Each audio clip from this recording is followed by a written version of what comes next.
이 아브라함의 이 이야기를 이해할 만한 우리 교회 커플들이 많아요. 그 누님하고 사는 형제들이 많잖아요.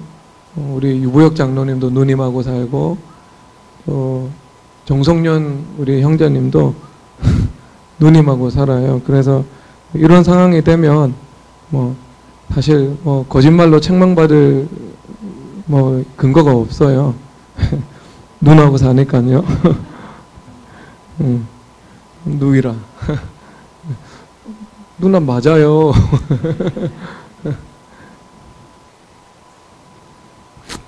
변명이죠. 여기 정말 재밌어요. 아비멜렉이 사라에게 은천계를 내 오라비에게 주어서 그래, 너 동생한테 내가 은천계 주었다고. 빨리 가라고. 동생하고 살라고. 하는 그 이야기입니다. 네, 이게 이제 생각이 나네요. 거짓말 하면 안 되잖아요. 근데 성경에 거짓말이 나와요. 라합이 여리고성 무너질 때 살몬과 또 다른 누구 여호수아 장군이 보낸 2명의 정탐꾼을 자기 집 지붕에 숨겨주거든요. 그리고 여리고성에서 찾아온 군인들에게 저기 도망갔다고 이야기를 합니다. 그래서 그 군인들은 산으로 다른 곳으로 잡으러 가고, 이 사람을 이제 줄에 달아 내려서 산으로 가서 3일 정도 숨어 있으라고 하죠. 3일 정도면 수색했다가 다시 돌아와서 철수할 수 있는 그 충분한 시간, 이것을 이제 고려해서 아주 지혜롭게 권면하는 겁니다. 근데 성경에서는 이 하나님의 사람 두 사람의 생명을 구원해 준 것에 대해서 정죄하지 않거든요.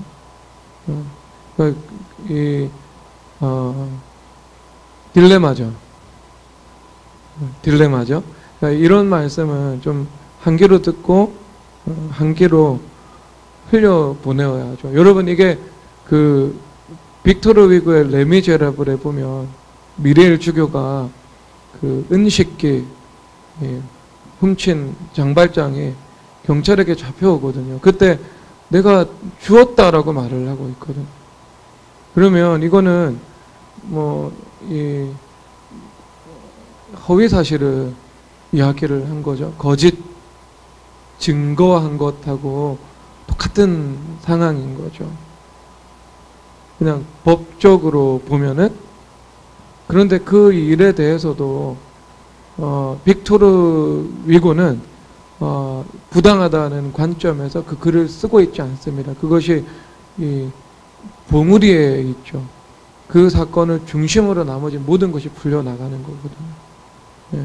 그래서 이 접촉의 거룩법처럼 파동을 미치고 파동을 미치는 겁니다. 그래서 제일 먼저 이 장발장의 세계관을 붕괴시키죠.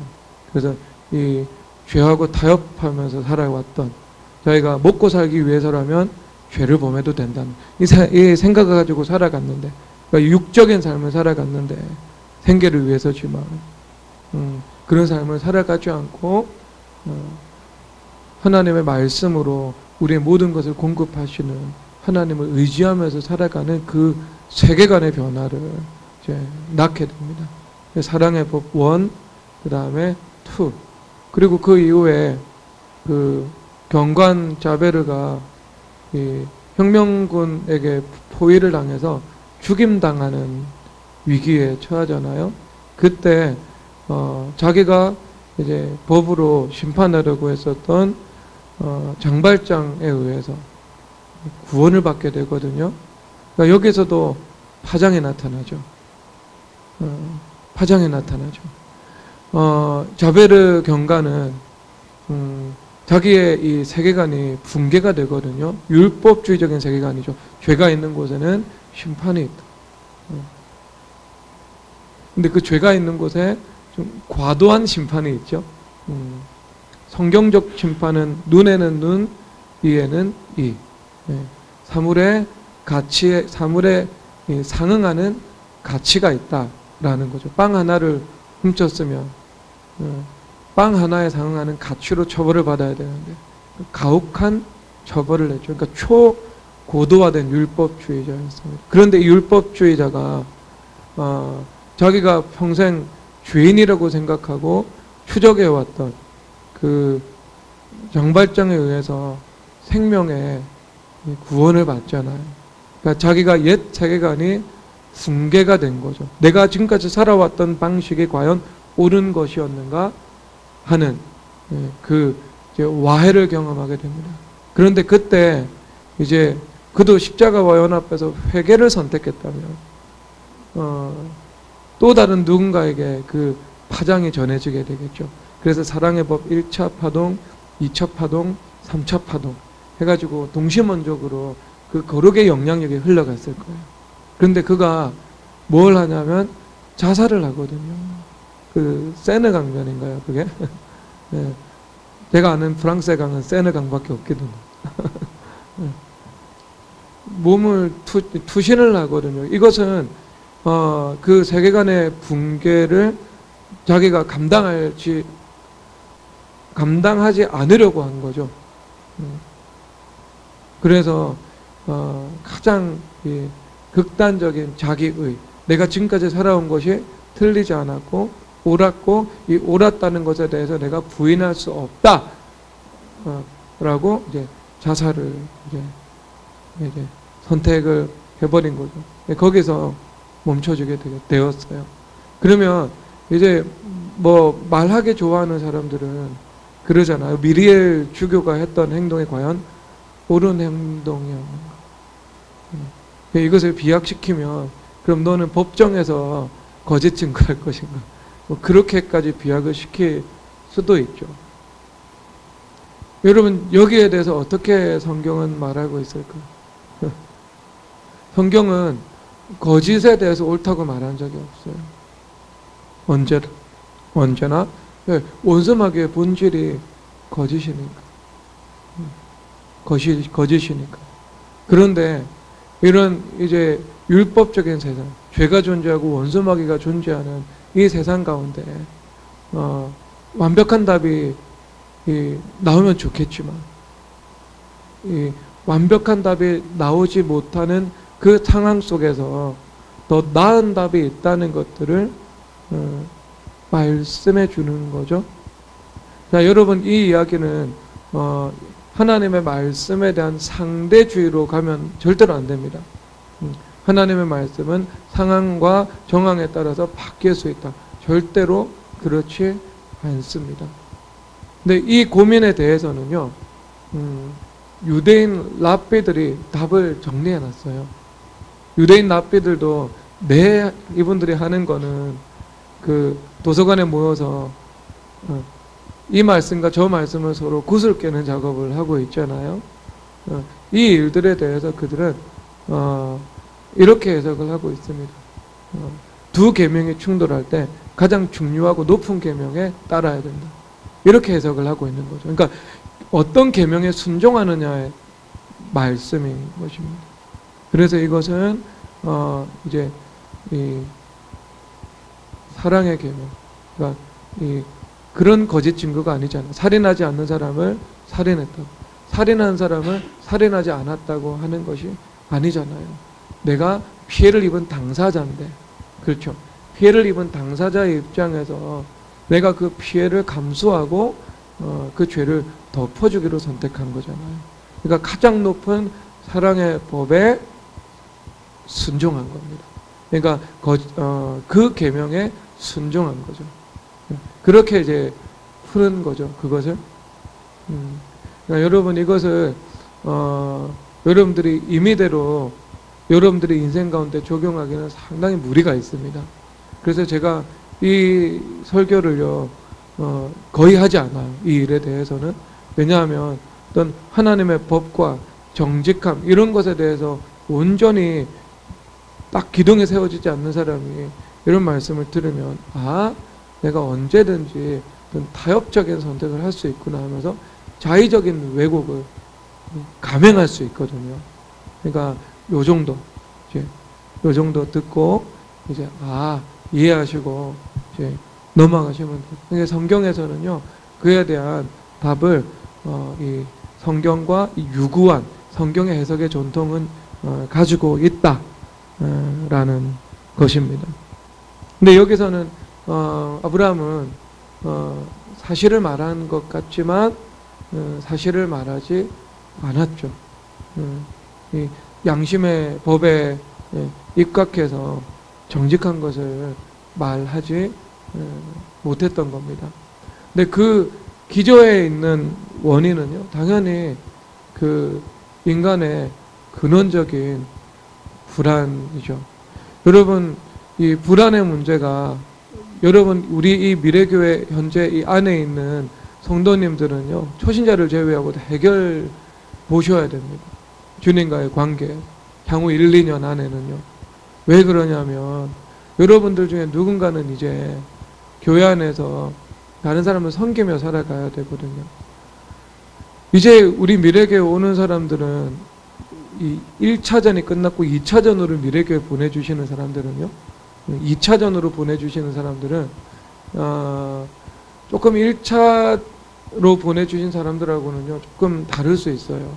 지금 이제 우리 미래교회 보내주신 사람들의 대부분은 안정적인 가정이 있습니다. 그러니까 율법주의적인 속성은 모든 인간들이 다 가지고 있는 건데 어쨌든 가정은 안정적이었죠.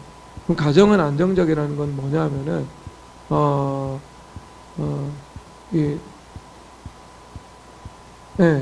덜하다는 거예요, 상태가.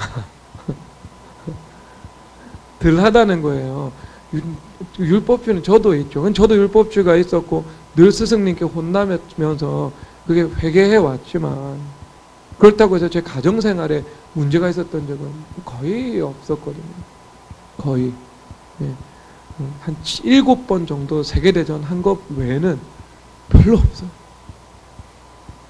근데 이제 만약에 가정에 파탄이 왔다, 아니면 파탄 직전까지 왔다라고 했을 때는 일반적으로 그 안에 굉장한 율법주의와 지독한 자기 중심성이 내포되어 있다라고 보는 것이 한 95%입니다. 95%요. 95%. 그러니까 주로 이게 제가 목회를 쭉 하다 보니까 우리 교회 안에 있는 사람은 아닌데 우리 교회에 있다가 나가신 분이기는 한데 이혼을 하셨는데 왜 이혼을 했는가? 라는 제가 태생적인 오류의 뿌리가 그냥 이 경험을 하다가 알았거든요. 이것은 부모에 대한 거역이다. 부모에 대한 거역이다. 부모에 대해서 거역해서 결혼하고 그 다음에 이 큰 환란을 당했거든요. 그러니까 거역의 뿌리가 있어요. 그럼 이 거역의 뿌리라는 것들이 해결 국면으로 전환될 때, 그렇죠? 그럼 교회 안에서 오잖아요. 그럼 교회 안에서 하나님께서 이 사람을 반드시 거역과 순종이라는 문제로 시험을 하십니다. 시험을 하세요. 그냥 하나의 문제 하나를 두고서요. 하나의 이슈를 주님께서 던지시고 그 이슈에 대해서 순종할 것인지 거역할 것인지에 대해서 주님께서 시험대를 주님께서 올리신다니까요. 그래서 거기에서 순종을 선택하면서 그의 삶에 그 얽히고 설킨 그 태생적인 오류가 단번에 해결되고 이제 그 길을 걸어가기 시작하는 거죠. 그러면 자, 이런 사람들이 교회에 오게 될 거예요. 그러면 이런 사람들을 여러분들이 이제 섬겨야 되거든요. 섬겨야 되거든요. 그러면 때로는 사랑해야 되고 그 다음에 인내해야 되고 기도해야 되고 그리고 맡은 자에게 구할 것은 충성이기 때문에 하나님께 충성된 자세로 권면해야 될 때가 있어요. 권면해야 될 때가 반드시 있다니까요. 그게 왜 없어요? 하나님께서는 늘 이 사람과의 관계를 통해서 영적인 것들을 풀어나가시는 것, 그것이 주님의 방법이잖아요. 그래서 예수님께서 고린도전서 2장에서 뭐라고 하시냐면 전도에 미련한 것으로 사람들을 구원하기를 기뻐하신다. 예. 그러니까 내가 헬라인은 지혜를 찾고 유대인은 표적을 찾는데, 예. 우리는 그 거리끼는, 예. 유대인들에게는 미련한 것이요, 이 헬라인들에게는 미련한 것이요 유대인들에게는 거리끼는 그리스도의 십자가를 전한다고 말씀을 하시면서 전도에 미련함. 전도라는 말은요, 하나님의 말씀 캐리그마거든요. 듣든지 아니 듣든지 선포한다. 이것이 전도입니다. 그러면 이 전도를 통해서 사람들을 주님께서 구원하시고 이 로고스의 말씀을 통해서 사람들을 바로 세워 나가시잖아요. 그러면 메신저와의 관계가 있잖아요. 여러분들이 만약에 메신저가 되어서 누군가에게 권해야 되는 때가 온다니까요. 여러분들이 충성된 일꾼이라면, 주님 앞에서 충성된 일꾼이라면, 그러면 해야 되거든요. 그러면 무엇을 이제 때로는 뭐 여러분들처럼 참 마음밭이 옥토와 같아서 그 권면을 했을 때 그냥 할렐루야 아멘 내가 순종하겠습니다 하면서 가는 경우들도 있겠지만, 그렇죠. 그 안에 반감을 가지고 있는 사람들도 있을 거고요. 그리고 여기서 조금 더 행동이 심해지면 이제 이 반감 차원에서 이 머무는 것이 아니고요, 비방하는 사람도 있지 않겠어요? 예. 왜냐하면 하나님을 비방하지 못하지만 하나님의 말씀을 나에게 전해주는 그 사람은 내가 비방할 수 있는 거 아니에요. 그렇죠. 이럴 때 그렇죠. 양심이 있어서 하나님을 비방 못 하잖아요. 다들 신적인 대상을 향해서.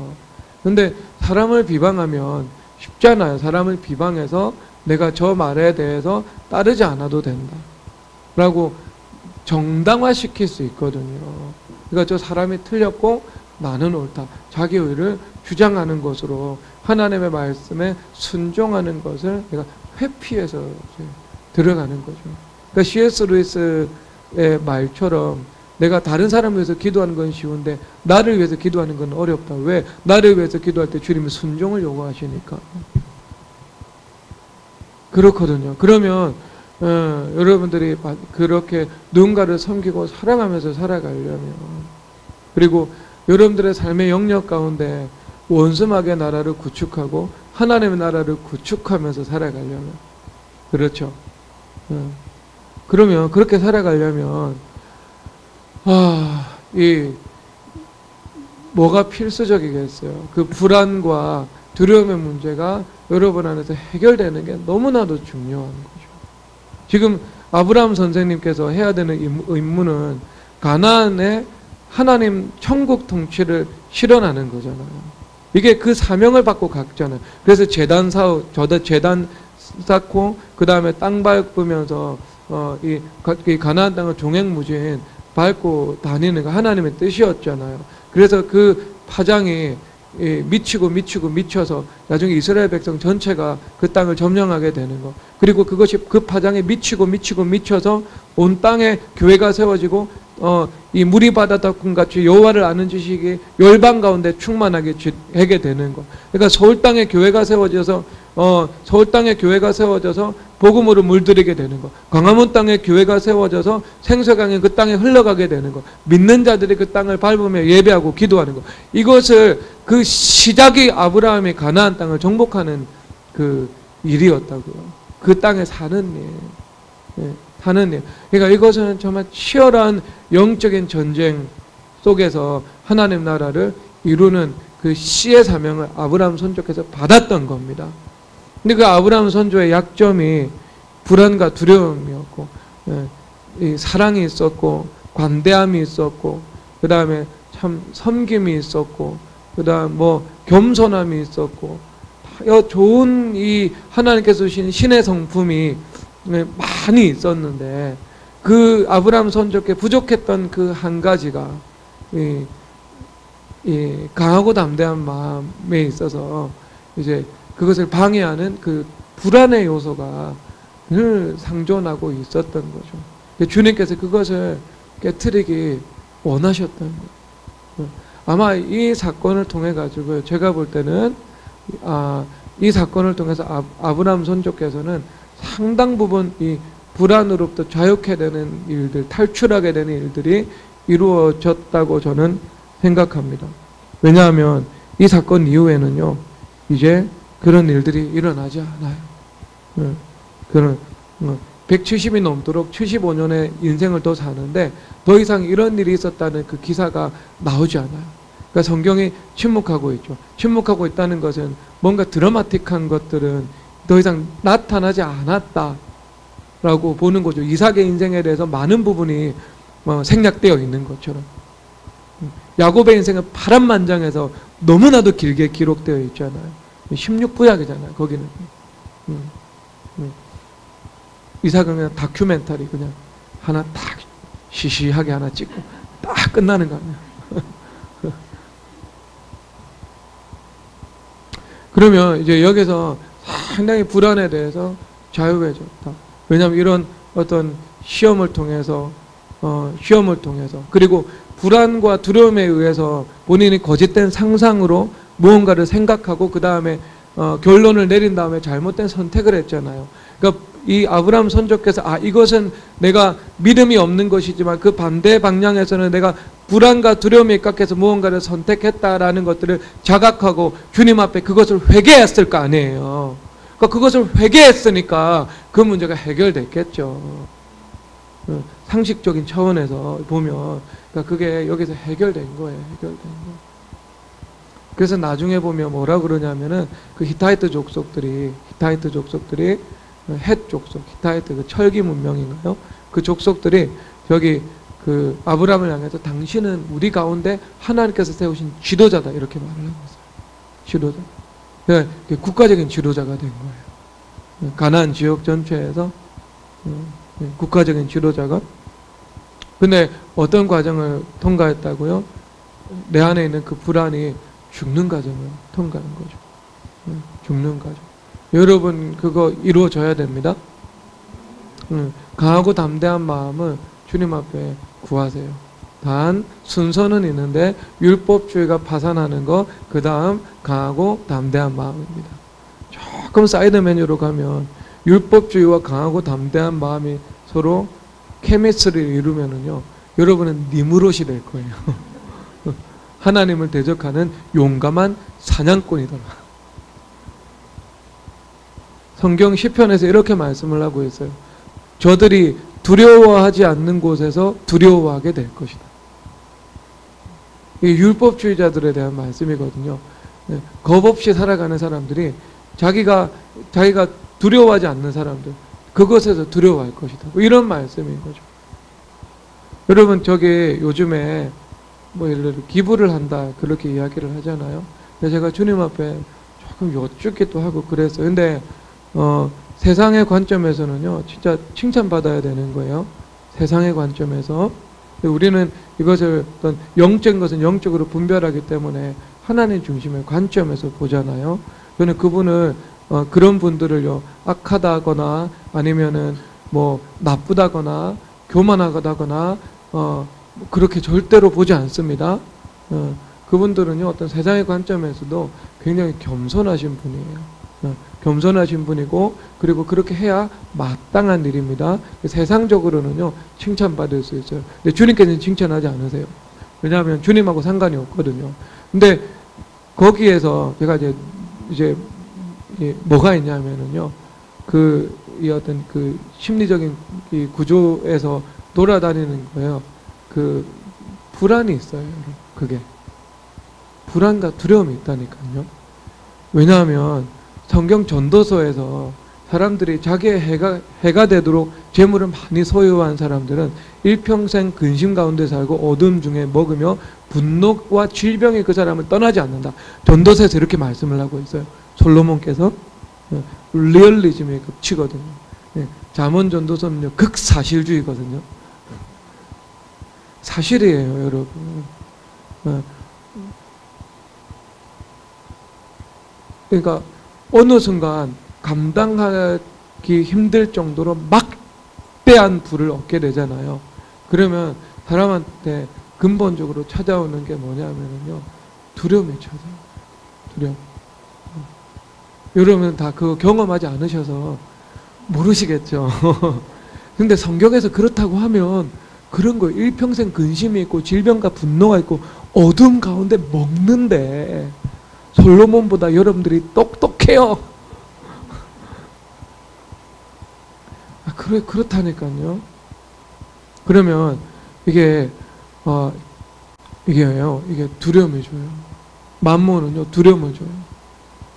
하나님께서 주신 하나님께서 물질의 축복을 주시면은요 누리게 하시거든요. 그런데 하나님께서 주신 것이지만 어떤 이제 율법주의의 결과로 나타난 일들은요, 어떤 하나님께서 주신 것이지만 어떤 자기 성취, 그리스도의 성취, 은혜의 성취가 아니면 뭐가 나타나면 두려움이 필연적으로 따라옵니다. 돈만큼 두려움이 옵니다. 돈만큼. 그러면 그때부터 어떤 이제 동기가 있냐 하면요, 사람들의 칭찬과 인정과 명예로 보이지 않는 성벽을 쌓아야 되겠다는 그런 생각이 듭니다. 그런 생각. 그래서 모든 사람들이 가지고 있는 두려움은요, 물질이 있고 없고의 두려움보다 더 강력한 두려움인데요, 명예와 수치의 두려움이에요. 비방받을까 하는 두려움보다 더 큰 두려움은요 별로 없어요. 별로 없어요. 진짜요, 여러분. 그거 굉장히 큰 두려움이에요.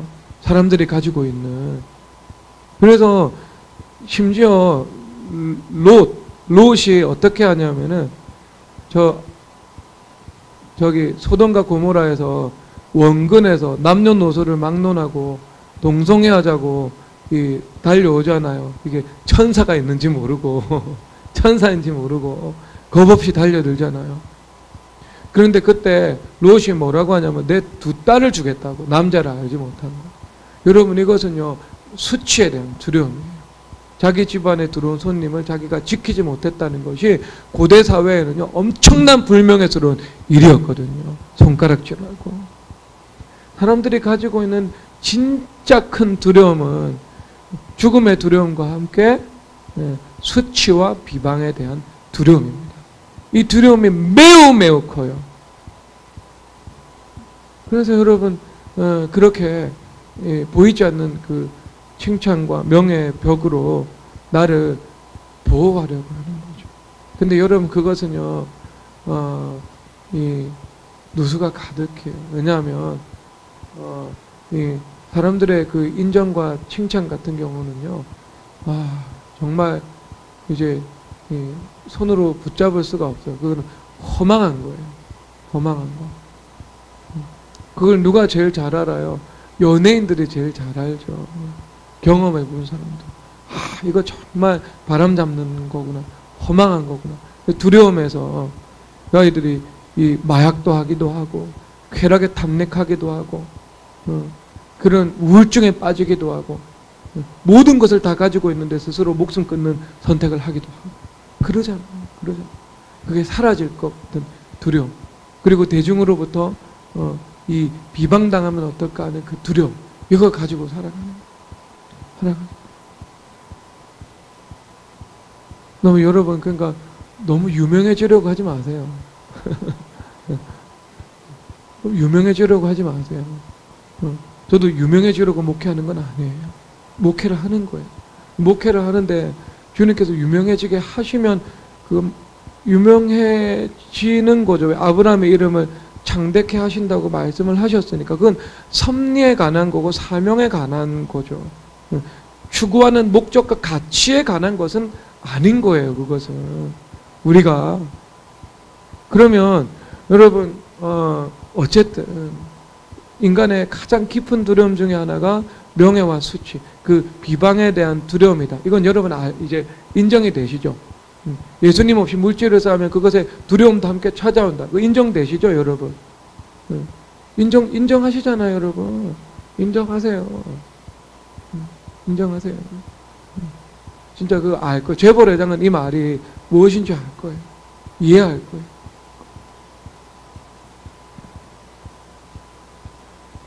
그러면 우리가 이제 내가 죽는다는 것은요, 그런 인정과 칭찬에 대해서 죽는 것, 이것은 당연히 죽어야 되는 거고요. 죽어야 되는 것이고요. 내가 죽어야 되는 것은요, 수치와 비방에 대해서 이제 죽을 수 있어야 됩니다. 죽어야 되죠. 죽어야 되는 것. 그리고 그 비방에 대해서 내가 죽는다는 것은 함께 내가 주님께서 나와 함께 하신다는 것에서 나오는 그 강하고 담대한 마음으로 다시 덧입는다는 것을 말씀해 주고 있는 겁니다. 그 불안이 죽는 만큼, 욕망이 죽는 만큼 소망이 강해지는 것처럼 내 안에 불안이 죽는 만큼 내 안에 강하고 담대한 마음이 이제 이 반비례해서 이제 증가되고 나를 장악하게 되는 거죠. 여러분, 그 강하고 담대한 마음이 있어야 됩니다. 그래야지 여러분들이 세상 가운데에서 영적인 전쟁을 통해 하나님 나라를 구축할 수 있고요. 그리고 좁은 길을 걸어갈 수 있고요. 그리고 교회 안에서 여러분들이 정말 생명을 감당할 수 있습니다. 생명.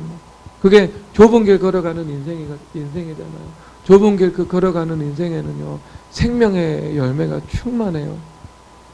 하나님께서 주시는 풍성한 화평이 있어요. 자녀들도 정말 복되게 자라나요. 그리고 게다가 그것은 영생의 상급이 있어서 천국의 큰 상급도 있어요. 그런데 단 좁은 길을 걸어가는 그 길이기 때문에 내가 이제 십자가와 연합하는 일이 늘 있는 거죠. 십자가 연합하는 일들이. 우리 미리엘 주교가 장발장에 대해서 십자가 연합했잖아요. 그래서 그 의인식에 대해서 죽고 오리를 가자고 하는 자에게 심리를 내어주는 것처럼 다른 것까지도 더 주잖아요. 아, 이거 왜 안 들고 갔어? 나 이것도 너 줬는데. 빨리 들고 가, 들고 가. 사랑이죠. 보혈의 능력. 사랑. 장발장도 죽잖아요. 저기 자베르 경관 이 사람이 죽으면 자기는 이제 완전히 신분 세탁이 끝나는 거죠. 누구도 자를 알지를 못하고 누구도 자기를 추적해 오지도 못하는데 자기는 이제 새로운 신분으로 살아갈 수 있는데 자기의 과거를 기억하고 있는 누군가. 근데 그 사람도 살려주잖아요. 살려주잖아요. 그 사람에 대해서 죽은 거고 자기가 죽은 거죠. 죽으면 죽으리라. 그러니까 그렇게 되면 두 개 중에 하나인 거죠. 이 사람의 옛 세계관에 와해되어서 이 사람도 새 사람이 되어서 화목한 사람으로 살아가던가 아니면 주님께서 이 사람을 심판하시던가. 둘 중에 하나예요. 둘 중에 하나. 그래서 여러분들이 이제 제자가 되고 누군가를 제자를 삼으려면 그 제자 삼는 일들이 그냥 되는 것은 아니거든요. 이 사람 안에 있는 그 자기 중심성, 이것이 분명히 있거든요. 그러면 이 자기 중심성이 있을 때 그 자기 중심성에서 나오는 그 가시가 있거든요. 가시가 뽑히면 얼굴 표정이 달라져요, 사람이. 밝아지고 화창해지고 온화해지고 온유해지고 겸손해지고 사랑이 있고 그렇게 됩니다. 그 영향력이 이렇게 흘러가게 되는 거죠. 흘러가게 되는 거죠. 그 기름 부으심으로. 여러분 스스로 그렇게 되셔야 되죠. 죄악의 가시들이 뽑혀야 돼요. 상처의 가시들이 뽑혀야 되고요. 불안의 가시들이 뽑혀야 되고 율법주의 가시들이 뽑혀야 되고 그렇게 해야 돼요. 특히 여러분 내적 치유해야죠. 살아온 가정에서 인생의 이 인생을 헤쳐나오면서 그 풍랑을 내가 거쳐오면서 나에게 이 쌓이고 쌓인 그 율법적인 가시들 그리고 상처의 가시들 그 두려움의 가시들 이런 것들이 마구마구 이 영혼에 박혀 있거든요. 고슴도치처럼. 그 가시가 바뀌어서 내가 누군가에게 또 가시가 되는 거 아니에요. 하덕규 목사 그 가시는 내 안에 가시가 너무 많아. CCM이거든요.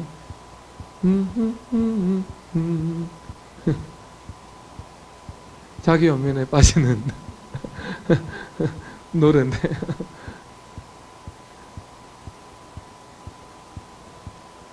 그 여러분 뽑아내세요. 자유하세요. 자유하시면 진짜 하나님께서 얼마나 여러분들을 통해서 무궁무진한 일을 행하시겠어요. 기묘자라 무사라 전능하신 하나님이에요. 원더풀한 서프라이즈한 주님의 역사가 그때부터 나타나기 시작하는 놀라운 일을 우리의 삶을 통해서 보게 되는 거예요. 보게 되는 거예요. 그게 마음이 청결한 자는 복이 있나니 저가 하나님을 볼 것이다. 그 얘기하고 있는 거잖아요. 청결한 자. 근데 또 여러분들이 그 일들을 감당해야 되잖아요. 누군가 안에 가시를 직면하도록 가시를 뽑는 일들을 행해야 되거든요. 그럼 이게 그냥 순순히 하는 사람도 있겠지만 가장 복된 사람 준성이처럼 엄마하고 가시 뽑고 얼마나 복된지 목양하게 너무 좋아요. 힘든 건 가정에서 다 해결해거라. 어떤 사람은 윤정사모하고 현공 목사님은 겉으로는 천사, 자기들끼리 싸워. 다 해결하고 와. 자기들끼리 해결하고. 우리는 아주 부드럽고 온유하고 순종하는 현공 목사님과 윤정사모님만 보고 얼마나 목양하게 편한 사람인지. 얼마나 좋은 사람이에요. 여러분 현공 목사님 치즈케이크 드셔보셨어요? 그거 꼭 얻어보세요. 먹어보세요. 진짜 정말 너무너무 맛있어요. 너무너무 맛있어요. 지금 다 사람들이 정말 그 중독되어 가고 있어요. 그것에. 아마 현공 목사님 천국 가서도 치즈케이크 만들고 있을 거예요. 예수님께 대접해드리고 주님 저거 이거 만들었는데 좀 드셔보시겠어요 주님? 네, 이렇게 하고 그 다음에 저기 성도님들 천국에 오시면 여기 제가 먼저 가고 그다음 현공 목사님 오고 그 다음에 이제 저기 그 다음에 준영이 오고 그럼 준영아 내가 너가 올 때 대비해서 이렇게 치즈케이크 만들어 놓았단다 하면서 이번에는 한국에 있을 때보다 정교하게 치즈를 23.2718, 2.27.1845mg 더 넣었어. 완벽한 거야. 이거는 더 치즈케이크야.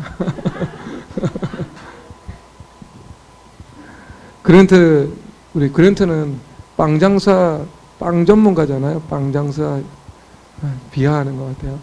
우리 샌드위치 사업하시는 우리 젊은 기업가지 않습니까?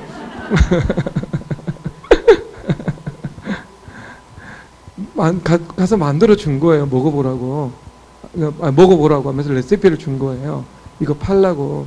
우리 그랜트 이 젊은 기업가이면서 빵에 대한 대한민국 최고의 전문가께서 만들었거든요. 현공 목사님께 피드백을 요구한 거예요. 현공 목사님께서 드셔보시고 저한테 말씀을 하시는데 좀 부족한 것 같습니다. 제가 다시 말해주려고요. 하면서 오늘은 치즈케이크에 요거트를 섞어서 만든 치즈케이크를 또 가지고 왔는데 정말 독보적인 치즈케이크의 세계를 구축하고 있어요. 지금 대기표 뽑고 다 기다리고 있어요. 한 20명 정도 지금 그거 먹었을 거예요. 아마 하루에 3개도 만들고 그런다 그러더라고요. 여러분 저기 최고급 치즈를 쓴대요. 재료로 좋은 거. 오늘은 저기 유영진 집사님 받아가셨어요. 그러니까 여러분 현공 목사님께 번호표 뽑으시고 우리 집사람도 그거 먹고 싶어 하거든요. 근데 이미 먹었어요. 그래서 한 번호표 80번 정도는 또 기다려야 된다고.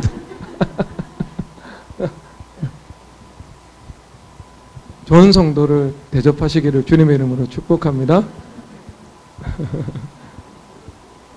한 1년 아니면 아마 순서 다 돌아가지 않을까? 공정하게 하겠습니다. 번호표예요. 친소관계가 아니고 번호표예요. 여러분 가서 먼저 말하는 사람 그 순서부터 딱 주시기 바랍니다.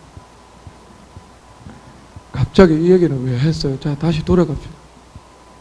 제가 한 달 만에 엉뚱 다른 얘기 했어요. 용서하세요.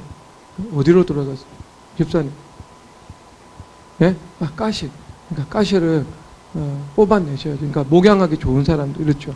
그런 사람도 있지만 때로는 이게 반발하는 사람도 있고 비방하는 사람도 있고 홍역을 치르는 사람도 있고 혼자서 막 이불 속에서 울고불고 하는 사람들도 있고 이 과정을 다 통과하면서 제자가 되지 않겠어요?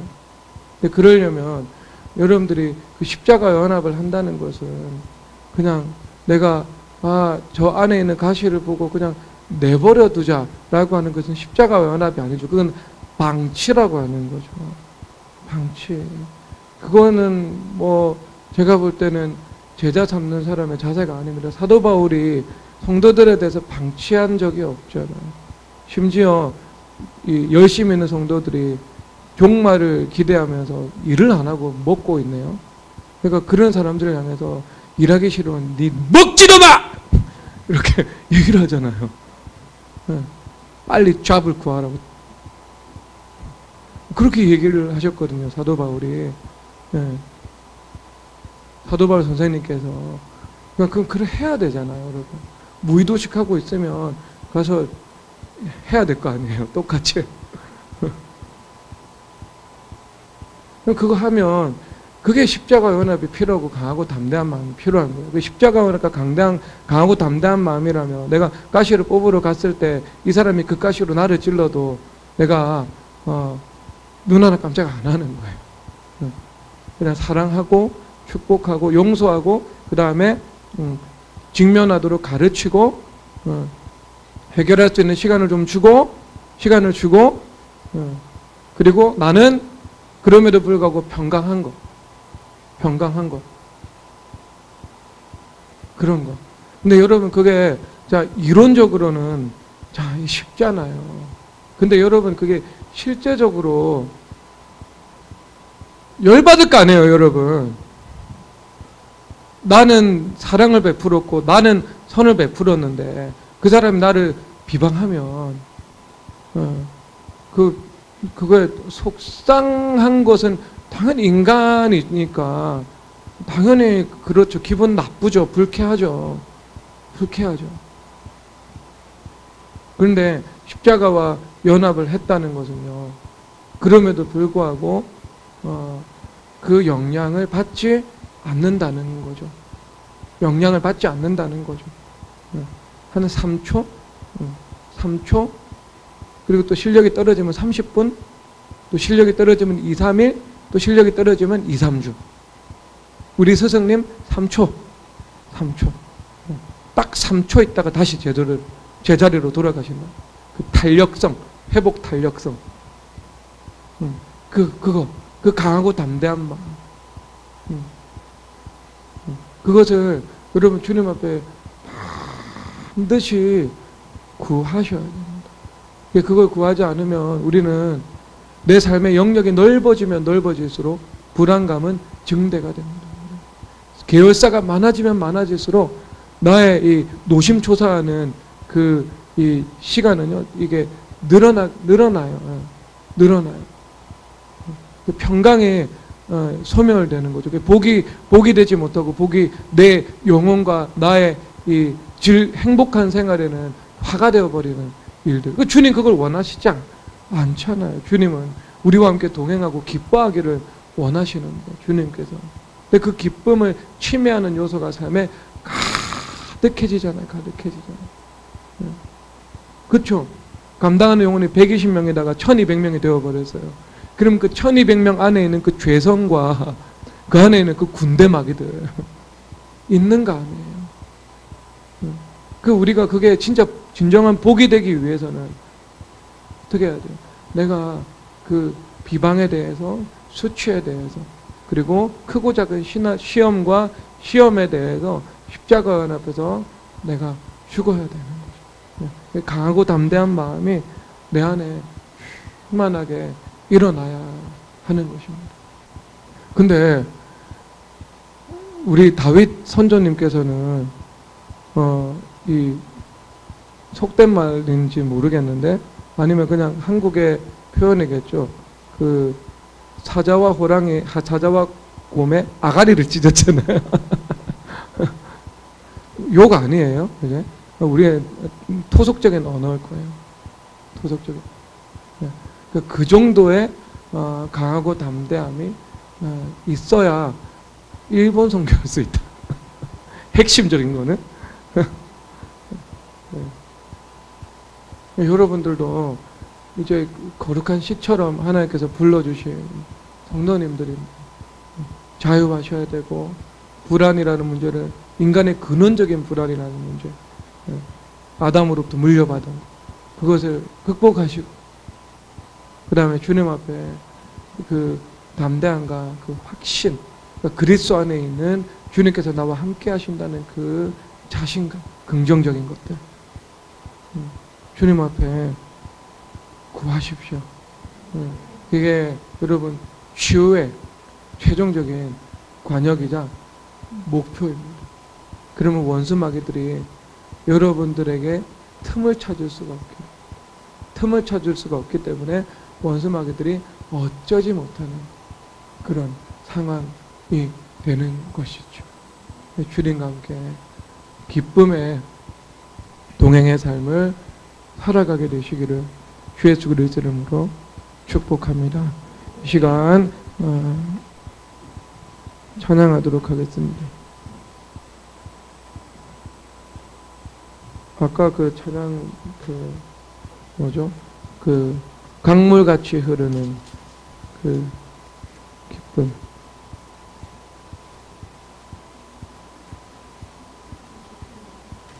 그 찬양 제목이 무엇일까요? 예. 아닙니다. 이거는 그 지난주에 했던 거예요. 182장입니다.